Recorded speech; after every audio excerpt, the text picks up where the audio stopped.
الحمد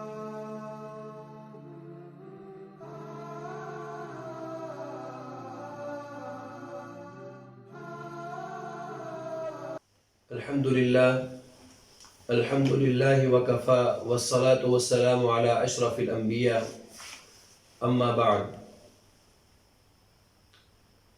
سلسلہ تفسیر القرآن میں انشاءاللہ العزیز آج ہم تیسرا سپارہ پڑھیں گے،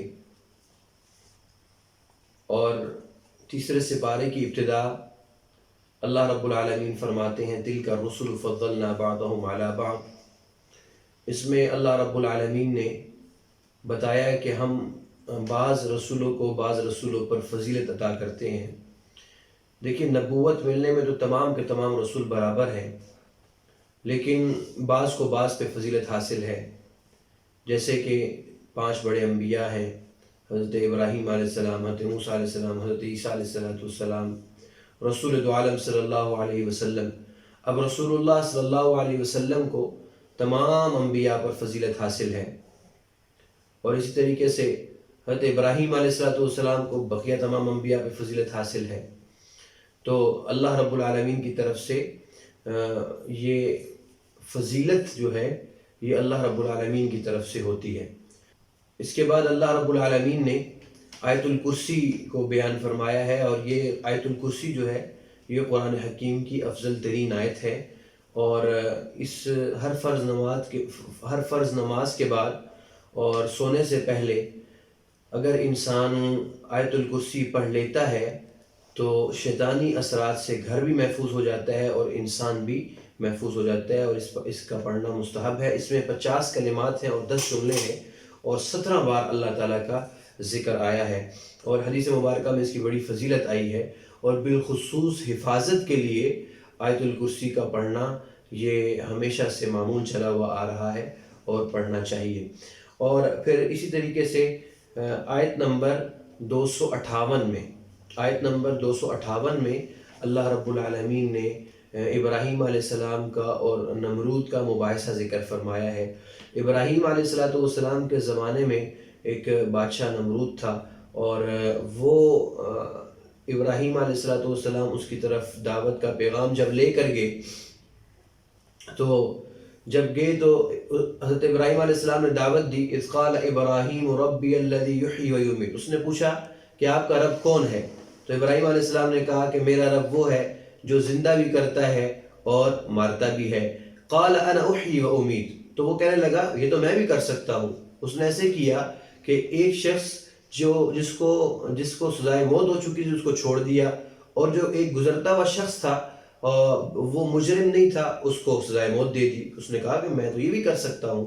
تو ابراہیم علیہ السلام نے فوراً یہ کہا، قال ابراہیم فإن اللہ یأتی بالشمس من المشرق فأتی بها من المغرب، کہ میرا اللہ سورج کو مشرق سے نکالتا ہے تم مغرب سے نکال کے لے کر آؤ۔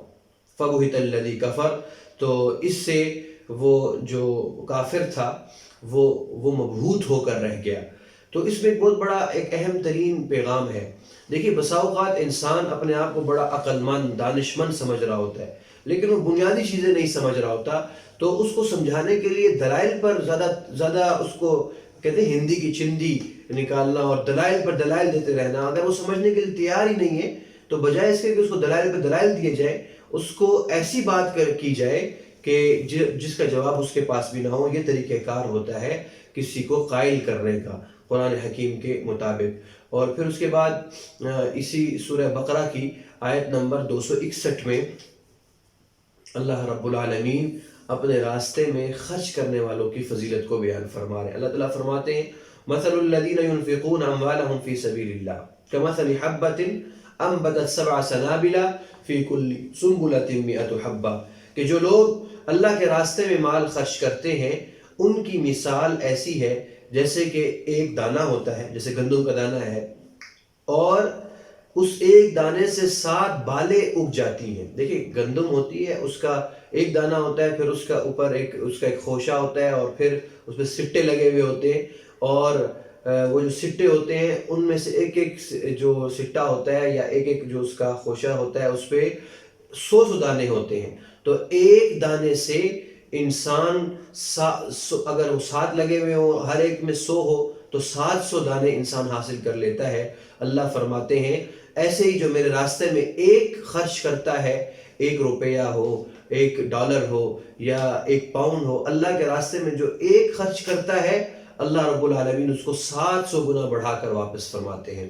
یہ اللہ تعالیٰ کا یہ وعدہ ہے اور یہ خرچ کرنے والوں کی فضیلت ہے۔ اور یہ تو 700 گنا اللہ فرماتے ہیں، ہم نے کہہ دیا واللہ یضاعف لمن یشاء، باقی اللہ جس کے لیے جتنا چاہے اللہ بڑھا سکتا ہے، واللہ واسع علیم۔ تو اسی طریقے سے آیت نمبر 262 میں اللہ رب العالمین صدقہ دینے کے آداب کو بیان فرماتے ہیں۔ صدقہ دینے کی فضیلت بہت ہے، لیکن صدقہ دینے کے آداب بھی ہیں۔ وہ الذین ينفقون اموالهم فی سبیل اللہ ثم لا یتبعون ما انفقوا منا ولا اذى لهم اجرهم عند ربهم ولا خوف علیہم ولا هم يحزنون۔ صدقہ دینے کا جو سب سے پہلا ادب تو یہ ہے اموالہم فی سبیل اللہ، کہ اللہ کے لیے صدقہ دیا جائے۔ دکھلانا مقصد نہ ہو کہ لوگ مجھے سخی کہیں، لوگ کہیں کہ بھئی یہ تو بڑا ہی سخی ہے، بڑا ہی جواد ہے اور اللہ کے راستے میں خرچ کرنے والا، دکھلانا مقصد نہ ہو۔ یہ بات یاد رکھنی چاہیے کہ سب سے پہلے جن 3 بندوں کو قیامت میں اللہ تعالیٰ جہنم میں ڈالیں گے، ان میں سے ایک وہ سخی ہوگا جو اپنے آپ کو سخی کہلانے کے لیے خرچ کرتا ہوگا۔ وہ اللہ کے دربار میں جائے گا، اللہ فرمائیں گے کہ میں نے تمہیں فلاں نعمت دی تھی، فلاں چیزیں دی تھی، تو مجھے بتاؤ تم نے کیا کیا۔ وہ کہے گا کہ اللہ میں صبح و شام تیرے راستے میں خرچ کیا کرتا تھا۔ تو اللہ تعالیٰ جواب دیں گے نہیں، تو نے اس وجہ سے کیا خرچ تاکہ تجھے لوگ سخی کہیں، لوگوں نے سخی کہہ دیا، اب جا کر ان سے اپنا بدلہ لے لے۔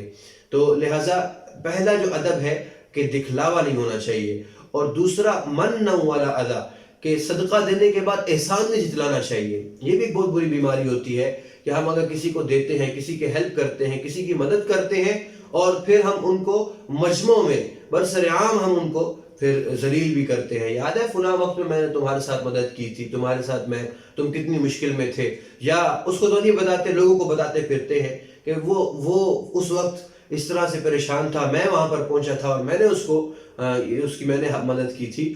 اللہ رب العالمین کے ہاں یہ چیزیں قابل قبول نہیں ہے۔ اور تیسرا ادب صدقہ کا، تیسرا ادب یہ ہے ولا ادا، دل آزاری نہیں کرنی چاہیے، دل آزاری نہیں ہونی چاہیے۔ ایک دفعہ صدقہ دے دیا اور پھر جگہ جگہ پر اس کی دل آزاری کی جائے، اور یہ انسان چاہے کہ وہ میرا جو ہے وہ غلام بن کے رہے، جہاں میں چاہوں اس سے میں کام لینا چاہوں میں اس سے کام لے لوں، ایسا نہیں کرنا چاہیے۔ یہ بھی شریعت کی نظر میں برا ہے۔ اور پھر آگے آیت نمبر 264 اور 265 میں اللہ رب العالمین خرچ کرنے والوں کی 2 قسمیں بیان فرما رہے ہیں۔ 2 قسم کے لوگوں کو بیان فرمایا ہے کہ ایک وہ شخص ہے جو اللہ کے راستے میں خرچ کرتا ہے لیکن اس کا مقصد ریاکاری ہوتی ہے۔ اللہ فرما رہے ہیں اس کی مثال بالکل ایسے ہے جیسے ایک چٹان ہے، چکنی چٹان ہے اور اس پر مٹی جمی ہوئی ہے۔ جو ہی بارش ہوتی ہے تو ایک تو وہ چٹان بھی چکنی ہے اور پھر مٹی ہے، جو ہی بارش ہوتی ہے وہ بالکل صاف ہو جاتی ہے۔ تو بالکل ان لوگوں کی مثال ایسے ہے جو اللہ کے راستے میں خرچ کرتے ہیں لیکن دکھلاوا ان کا مقصد ہوتا ہے، اللہ کی رضا نہیں ہوتی، تو وہ خرچ تو کر رہے ہوتے ہیں لیکن قیامت والے دن جب اللہ کے ہاں پہنچیں گے تو بالکل وائپ آؤٹ ہوا ہوگا، ان کے لیے کوئی چیز ان کے سامنے نہیں ہوگی۔ اور دوسرے جو اللہ کے لیے خرچ کرتے ہیں اور ان کا مقصد اللہ رب العالمین کی رضا ہوتی ہے۔ آیت نمبر 265 میں وَمَثَلُ الَّذِينَ يُنْفِقُونَ أَمْوَالَهُمْ ابْتِغَاءَ مَرْضَاتِ اللَّهِ وَتَثْبِيتًا مِّنْ أَنفُسِهِمْ كَمَثَلِ جَنَّةٍ بِرَبْوَةٍ أَصَابَهَا وَابِلٌ فَآتَتْ أُكُلَهَا ضِعْفَيْنِ۔ ان کی مثال ایسے اللہ بیان فرما رہے ہیں جیسے کہ ایک باغ ہو اور باغ بھی ذرا اونچی جگہ پر ہو، وہ اونچی تھوڑے سے بلندی پر واقع ہو، تو جب بھی بارش ہوتی ہے اور اگر بارش نہ بھی ہو، صرف فواری ہو بارش کی، تھوڑی بہت بارش ہو، سب سے پہلے اس باغ کو جا کر لگتی ہے اور وہ دگنا پھل اس کا آتا ہے ٹائم پر پانی ملنے کی وجہ سے۔ بالکل جو اللہ کے راستے میں اللہ کی رضا کے لیے خرچ کرتے ہیں اللہ تعالیٰ ان کو دگنا عطا فرماتے ہیں۔ اور پھر اس کے بعد اللہ تعالیٰ آیت نمبر 267 میں اللہ رب العالمین یہ حکم دے رہے ہیں کہ اللہ کے راستے میں بہترین چیزوں کا صدقہ کرو. یا ایھا الذین آمنوا انفقوا من طیبات ما کسبتم ومما اخرجنا لکم من الارض، کہ اے ایمان والو جو کچھ تم نے کمایا ہو اور جو کچھ تمہاری پیداوار ہو اس میں سے اللہ کے راستے میں اچھی چیز اللہ کے راستے میں تم صدقہ کرو. اب ہوتا اس طریقے سے ہے کہ بعض لوگ چھانٹ چھانٹ کر اپنے مال میں سے ردی نکال کے وہ اللہ کے راستے میں جا کے دے دیتے ہیں. یہ سخت ناپسندیدہ ہے. اور ایسے ہی یہ آیت مبارکہ بتا رہی ہے کہ جب دیکھیے یاد رکھیے اللہ کے کبھی بھی اللہ کے راستے میں دینے سے مال میں کمی نہیں آتی. یہ ایمان کا حصہ ہونا چاہیے. اللہ کے راستے میں دینے سے مال میں کمی نہیں آتی. یہ جو اللہ کے راستے میں انسان دے رہا ہوتا ہے یہ دے نہیں رہا ہوتا بلکہ لے رہا ہوتا ہے. یہ نظر تو آ رہا ہے کہ یہ دے رہا ہے، یہ دے نہیں رہا ہوتا بلکہ لے رہا ہوتا ہے. اور آپ کبھی بھی سخی آدمی کو پریشان ہوتا ہوا نہیں دیکھیں گے، مالی حالات اس کے تنگ ہوتے ہوئے نہیں دیکھیں گے. یہ اللہ رب العالمین کا ایک طریقہ کار ہے. اللہ تعالیٰ بخیل کو پسند نہیں فرماتے. جنت الفردوس کو جب اللہ نے بنایا تو وہاں اللہ رب العالمین نے قسم اٹھا کر فرمایا کہ میں اس میں بخیل کو داخل نہیں کروں گا. اور ایک شخص عابد ہو، عبادت گزار ہو، صبح و شام عبادتیں کرتا ہو لیکن بخیل ہو، وہ اللہ کو پسند نہیں ہے. دوسری طرف وہ شخص جو بس اپنے فرائض پورے کر رہا ہے لیکن سخی ہے، اللہ تعالیٰ کو وہ پسند ہوتا ہے. لہٰذا اس چیز کا اہتمام رکھنا چاہیے. پھر آیت نمبر 268 میں اللہ رب العالمین ایک شیطانی تدبیر کو بیان فرما رہے ہیں کہ شیطان ڈراتا کس طرح ہے، اور پھر اپنا وعدہ بھی بیان فرما رہے. الشیطان یعدکم الفقر ویأمرکم بالفحشاء واللہ یعدکم مغفرۃ منہ وفضلا. شیطان تمہیں مفلسی سے ڈرائے گا اور تمہیں بے حیائی کا حکم دے گا، اور اللہ تم سے اپنی مغفرت اور فضل کا وعدہ کرتا ہے. ہوتا بھی اسی طریقے سے ہے. آپ اس چیز کا مشاہدہ کر لیجئے گا کہ جب بھی انسان یہ چاہتا ہے کہ میں اللہ کے راستے میں خرچ کروں، فوراً ذہن میں آتا ہے اوہو میں نے تو فلاں کو پیسے دینے ہیں، فلاں بل دینا ہے، فلاں کام کرنا ہے، چلو یہ بجلی کا بل دے دیں، پھر اس کے بعد یہ دودھ والے کا بل دے دیں، اور یہ کام کر لیں، اس کے بعد جو پیسے بچیں گے تو پھر ہم اللہ کے راستے میں دے دیں گے. اور پھر نتیجہ یہ ہوتا ہے کہ انسان سارے کام کر بیٹھتا ہے لیکن پھر بھی وہ اللہ کے راستے میں خرچ نہیں کر پاتا. شیطان اس کو ڈراتا ہے، اگر اتنے پیسے میں نے دے دیے اور اتنی رقم میں نے فلاں کو دے دی تو میرے پاس کم ہو جائے گا، تو مفلسی سے ڈراتا ہے. یاد رکھیے کبھی بھی اس کی چال میں نہیں آنا چاہیے بلکہ اللہ کے راستے میں خرچ کر. لا توکی فیوکی اللہ لک، گن کے مت رکھو، اللہ بھی پھر گن کے عطا کرے گا. اگر اللہ سے بے حساب لینا چاہتے ہو تو اب اللہ کے راستے میں خرچ کرنا شروع کرو. اور دیکھیے ایک چیز بہت اہم ہے، قرآن مجید نے یہ پورا چیپٹر بیان کیا نا اس کو خرچ کرنے میں، ابھی جو آج کی آیات میں، لیکن کہیں پر بھی قرآن نے مقدار اور کوانٹٹی نہیں رکھی کہ اتنا خرچ کرو گے تو تب تمہیں فائدہ ہوگا، تب تمہیں ثواب ملے گا. نہیں، بلکہ کوالٹی پہ قرآن زور دے رہا ہے کہ اللہ کے راستے میں اللہ کے لیے خرچ کرو، تکلیف مت دو. تو لہٰذا اگر کوئی 10 روپے بھی صدقہ کر رہا ہے تو اللہ کے ہاں اس کی بڑی فضیلت ہے. اور اس کے بعد اللہ رب العالمین خفیہ اور اعلانیہ صدقہ کرنے والوں کو بیان فرماتے ہیں. اور پھر آیت نمبر 273 میں صدقات کے مستحقین کا بیان فرماتے ہیں. بہت سارے صدقات کے مستحقین اللہ تعالیٰ نے بیان فرمائے ہیں، مختلف جگہوں پر بیان فرمائے ہیں، لیکن یہاں پر اسپیسیفک بعض لوگوں کو بیان کیا ہے. للفقراء الذین احصروا فی سبیل اللہ لا يستطيعون ضربا في الارض يحسبهم الجاهل اغنیاء من التعفف تعرفهم بسیماهم لا يسألون الناس الحافا وما تنفقوا من خیر فإن اللہ به علیم. کہ صدقات کے بہترین مصرف اللہ تعالیٰ بیان فرما رہے ہیں کہ وہ لوگ ہیں، یہاں پر بقیہ جگہ پر بہت سارا اور کو بھی بیان کی، یہاں پر جو بیان فرمایا ہے کہ وہ لوگ جو اپنے آپ کو دینی مصروفیات یعنی تعلیم، تعلم یا جہاد وغیرہ کی وجہ سے وقف کر چکے ہوں اور معاشی دوڑ دھوپ نہ کر سکتے ہوں، تو ایسے لوگ مستحق ہیں. اور اسی طریقے سے اپنا کل وقتی دینی مصروفیت کی وجہ سے وہ معاشی طور پر دوڑ دھوپ نہ کر سکتے ہوں، اور ان کی خودداری اور ان کی شرافت کی وجہ سے لوگ انہیں اغنیا سمجھتے ہوں، لوگ ان کو غنی سمجھتے ہوں، اور اسی طریقے سے وہ کسی کے سامنے دست سوال دراز نہ کرتے ہوں۔ ان چیزوں کو اللہ تعالیٰ نے بیان فرمایا ہے۔ ایک تو وہ اپنے آپ کو دینی مصروفیات میں انہوں نے لگایا ہو، نمبر ایک۔ نمبر دو، وہ کل وقتی دینی مصروفیات کی وجہ سے معاشی دوڑ دھوپ نہ کر سکیں، اور نمبر تین، خودداری اور شرافت کی وجہ سے لوگ ان کو غنی سمجھ رہے ہوں، اور وہ لا یسألون الناس الحافہ۔ چوتھی بات یہ ہے کہ وہ دست سوال لوگوں کے سامنے دراز نہ کرتے ہوں۔ ایسے لوگ یہاں پہ اللہ تعالیٰ بیان فرما رہے ہیں کہ وہ مستحق ہیں۔ اور پھر اس کے بعد یہاں تک صدقات کو بیان فرمایا، اور صدقات کے بعد اس کا صدقے کا جو اپوزٹ نظام ہے وہ سود ہے، وہ اللہ تعالیٰ اس کے بارے میں آگے بیان فرما رہے ہیں۔ آیت نمبر 275 سے لے کر 281 تک، 275 سے 281 تک، الذین یأکلون الربا لا یقومون الا کما یقوم الذی تخبطہ الشیطان من المس، اور پھر آگے چل کر یا ایھا الذین آمنوا اتقوا اللہ وذروا ما بقی من الربا ان کنتم مؤمنین فإن لم تفعلوا فأذنوا بحرب من اللہ ورسولہ۔ یہ تمام کی تمام آیات ہیں جو اللہ تعالیٰ بیان فرما رہے ہیں۔ اس میں سب سے پہلی چیز جو اللہ تعالیٰ نے ارشاد فرمائی کہ وہ لوگ جو سود کھاتے ہیں وہ قیامت والے دن ایسے اٹھیں گے، اس شخص کی طرح اٹھیں گے جیسے جسے شیطان نے چھو کر پاگل بنا دیا ہو، بولا کر دیا ہو۔ یہ سود کا سب سے بڑا نقصان ہے کہ جو سود کھاتا ہے تو وہ پاگل شخص کی طرح قیامت والے دن اٹھے گا۔ اور پھر جہاں تک قرآن و حدیث کا میرا ناقص مطالعہ ہے، مجھے نہیں معلوم کہ جو اللہ رب العالمین نے سود کے بارے میں جس طرح سزا بیان فرمائی ہے اس طرح کسی اور چیز کے بارے میں بیان فرمائی ہو۔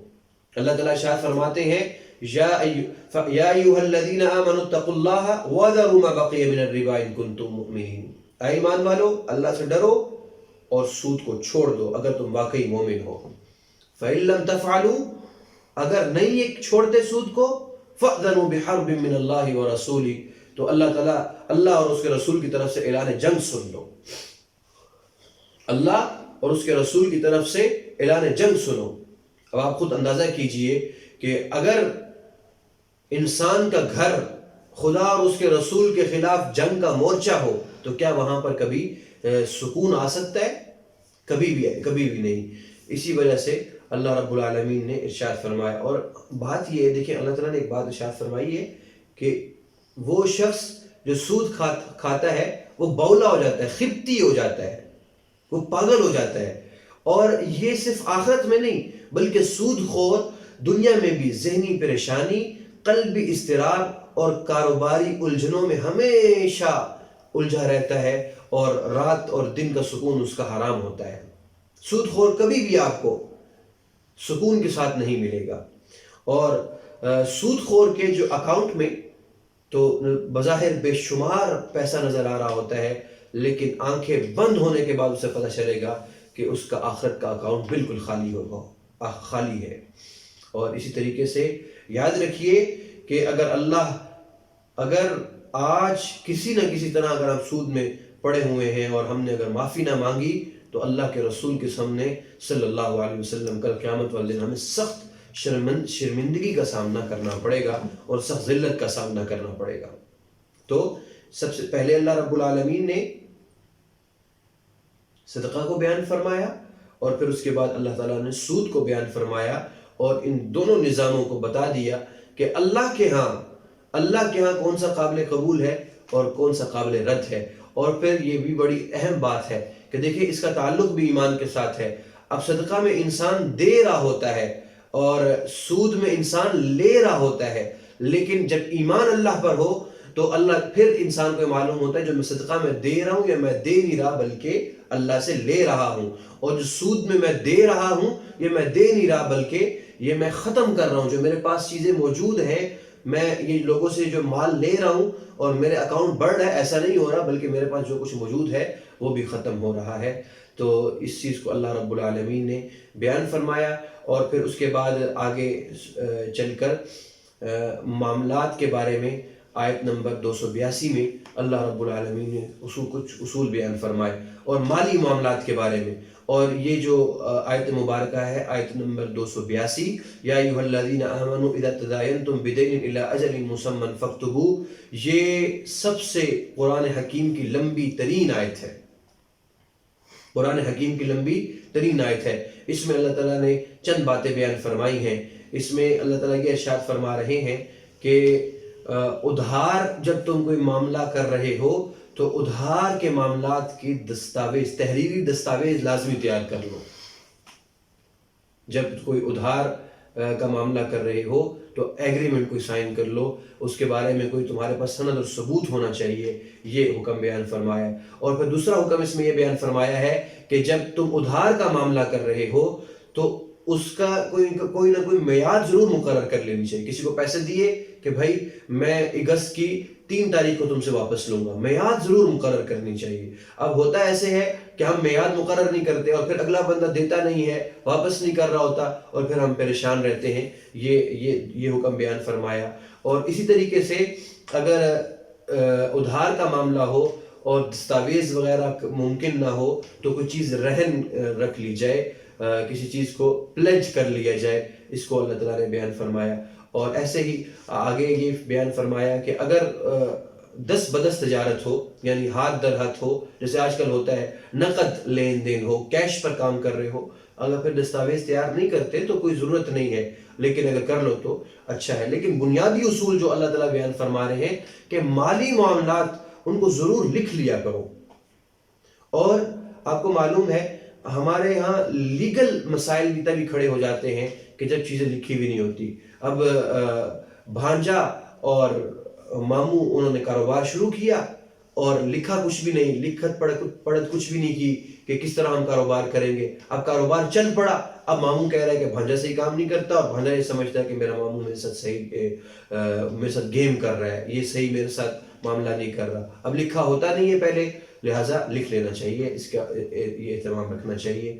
تو اس کے آخر میں اللہ رب العالمین نے سورۃ البقرہ کے آخر میں اللہ رب العالمین نے ایک دعا سکھلائی ہے، وہ ربنا لا تؤاخذنا ان نسینا واخطأنا ربنا ولا تحمل علينا اصرا كما حملته على الذين من قبلنا. تو یہ دراصل آخر میں دعا سکھلا کے اللہ تعالیٰ نے یہ پیغام دیا ہے کہ مسلمان اگر، یہ سورہ بقرہ، پوری سورہ بقرہ کا پیغام ہے کہ مسلمان اگر احکام الہیہ کے ساتھ ساتھ گناہوں سے اجتناب کرتا رہے اور اللہ رب العالمین سے دعا کرتا رہے تو اللہ رب العالمین کی ذات سے امید ہے کہ وہ یہود جیسے انجام بد سے محفوظ رہے گا. اور پھر اس کے بعد اگلی سورہ مبارکہ سورہ آل عمران ہے. اور اس سورہ مبارکہ میں یہ بھی مدنی صورت ہے اور اس میں 200 آیات ہیں، 20 رکوع ہیں اور 3542 الفاظ ہیں اور 15326 حروف ہیں سورہ آل عمران کے اندر. آیت نمبر 1 سے لے کر 6 تک اللہ تعالیٰ نے قرآن حکیم کی صداقت کو بیان فرمایا ہے. الف لام میم اللہ لا الہ الا هو الحی القیوم نزل علیک الکتاب بالحق مصدقا لما بین یدیہ. اور پھر اس کے بعد اللہ رب العالمین نے آیت نمبر 7 اور آیت نمبر 9 میں 7 سے لے کر 9 تک اللہ رب العالمین نے قرآن حکیم کے محکم اور متشابہ کو بیان فرمایا ہے. محکم کا مطلب ہوتا ہے کہ وہ چیز جس کا معنی بالکل واضح ہو، اور متشابہ کہتے ہیں جس کا معنی واضح نہ ہو. اللہ تعالیٰ ارشاد فرماتے ہیں هو الذی انزل علیک الکتاب منہ آیات محکمات ہن ام الکتاب واخر متشابہات فاما الذین فی قلوبہم زیغ فیتبعون ما تشابہ منہ ابتغاء الفتنة وابتغاء تأویلہ وما يعلم تأویلہ الا اللہ والراسخون فی العلم یقولون آمنا به کل من عند ربنا وما يذکر الا اولو الالباب. اے رسول، اللہ وہی ہے جس نے آپ پر یہ کتاب نازل کی ہے جس کی کچھ آیتیں محکم ہیں اور کچھ متشابہ ہیں. جو آیتیں محکم ہیں انہی پر کتاب یعنی قرآن حکیم کی اصل بنیاد ہے، اور کچھ دوسری آیتیں جو متشابہ ہیں. اب جن لوگوں کے دلوں میں ٹیڑھ ہوتا ہے وہ ان متشابہ آیتوں کے پیچھے پڑے رہتے ہیں تاکہ فتنہ پیدا کر سکے اور ان آیتوں کی تعویلات پیش کریں. حالانکہ ان آیتوں کا ٹھیک ٹھیک مطلب اللہ کے سوا کوئی نہیں جانتا. اور جو اللہ پر ایمان رکھنے والے ہوتے ہیں اور مضبوط علم والے ہوتے ہیں وہ یہ کہتے ہیں سب کچھ ہمارے اللہ کی طرف سے ہے. تو یہ اللہ رب العالمین نے بڑی اہم ترین بات ارشاد فرمائی ہے. اور اس آیت مبارکہ میں ہمارے لیے ایک بہت بڑا پیغام ہے. دیکھیے جو لوگ خواہشات کے بندے ہوتے ہیں وہ اور نفس کے غلام ہوتے ہیں وہ اپنے باطل مقاصد کے حصول کے لیے ہمیشہ متشابہ آیات کے پیچھے پڑھ کر اللہ کے سچے کلام کو فتنہ فساد پھیلانے کا ذریعہ بنا لیتے ہیں.